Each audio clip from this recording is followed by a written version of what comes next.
And rescue personnel are continuing the search for survivors in Florida after Hurricane Ian slammed into the state's west coast, a Category 4 storm when it made landfall.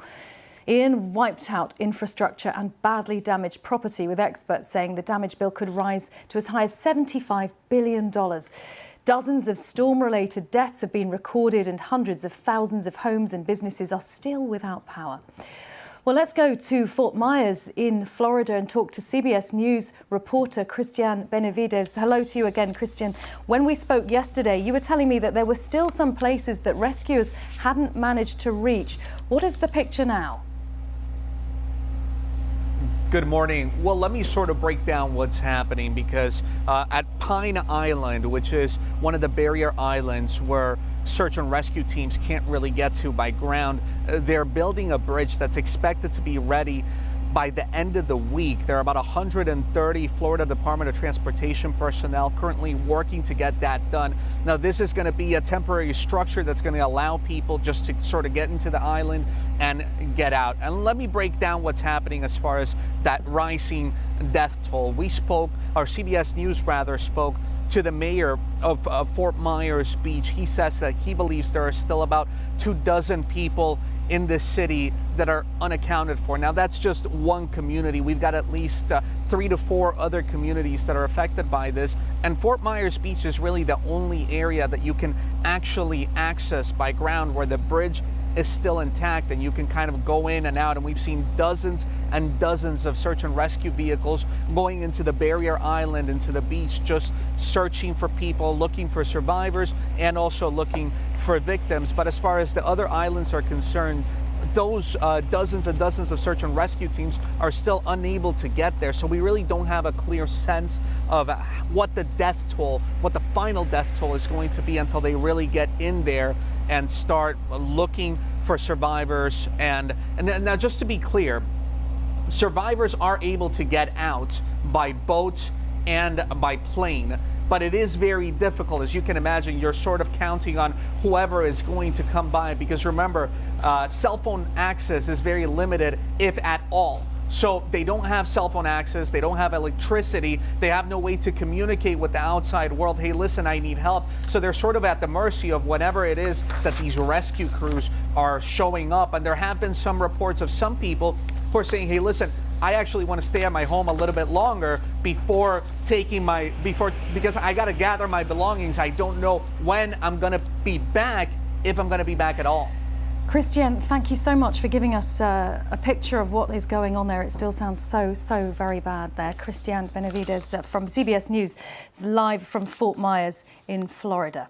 In many ways, Greenland is on the front line of climate change. Today, its ice cap is the single biggest contributor to global sea level rises. In the north of Greenland, people have lived and thrived in one of the world's toughest environments. For local communities, climate change feels close to home, as Adrienne Murray reports from the Arctic coastal town of Ilulissat. Giant icebergs the size of city blocks tower over Disco Bay. Galarak Mathiasson has been fishing in these icy waters since he was 14 years old. Each season is not how it used to be. Over the years, I especially noticed that the icebergs have been getting smaller and weaker. In winter, he used to cross the sea ice with his sled dogs, but it no longer freezes like it used to. So now he only fishes by boat. Of course, I was very worried when I started to notice that the ice barrier was getting weaker and witnessing such an astronomical change in the climate. Galarak still owns more than 30 sled dogs, but keeps them for his son. Here in Ilulissat, there's a constant soundtrack of sled dogs howling and barking. 2 decades ago, there were 5,000 of them in this town. Now, though, there's only 1,800. Ilulissat means iceberg in Greenlandic, and the nearby fjord is jam-packed with ice that's carved from the Samakkorshok or Jakobshavn Glacier, 50 kilometres away. It's an outlet of the Greenland ice sheet, and more icebergs are produced here than anywhere else in the Northern Hemisphere. Skillfully weaving through these floating giants, Gjord Jonathanson is a skipper on a tour boat. Even young people like him have witnessed change within their lifetimes. I think this year has been unusual compared to the others. A lot of places in Greenland have records in rain. Nowadays, we never know how the winter is going to be. While some old traditions are slipping away, in many ways, Arctic life has become easier.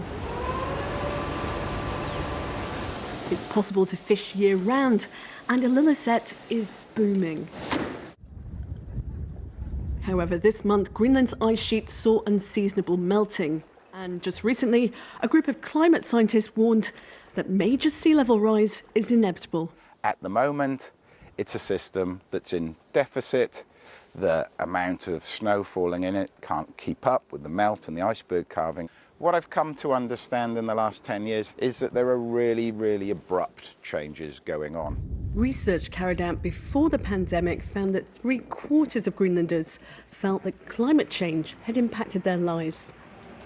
In the capital Nuuk, I met Aluna Sorensen, a young student and activist. So when you're from Greenland, you're so closely linked to nature, and all the changes you see them quite clearly. People do get scared that their future is changing so much, but also their present day.